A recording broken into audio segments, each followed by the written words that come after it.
Hey, I'm going back to bed in a sec, but I got some notifications as well.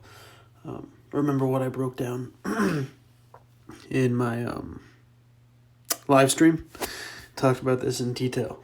Right here, 53 and change was my target. We're close enough to it that if we dump from right here, I'll consider that fulfilled. I sold off. What did I end up doing? I was going back and forth depending how much. I couldn't decide how much I wanted to sell off, but I just sold off, I think, 30% of all of my Bitcoin.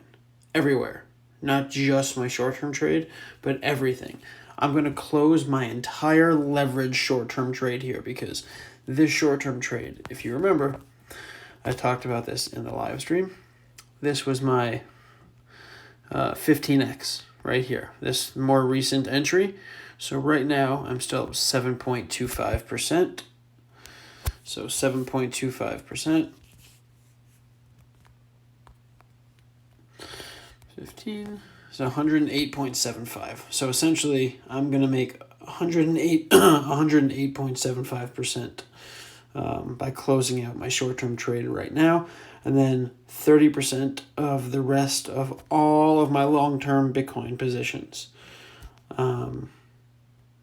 I have some that's in cold storage that I'm not selling, but all of my Bitcoin that is on exchanges, I'm selling about 30% of it now. I was going to originally do more, 50 or 60%. I'm just selling 30% for now, and then I want to see what happens. If we start coming down a lot more, I'll probably liquidate everything. But for now, I don't want to do that just yet. It might just be a short-term dip.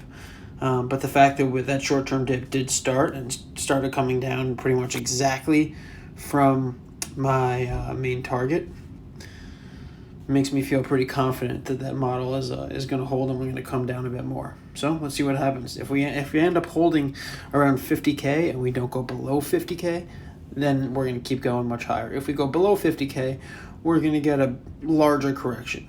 It's not going to necessarily be the end of the bull run. Like I said, we can still go all the way to that 75.3618 extension, but we're probably going to come down more in the short term. So, a few key levels to watch.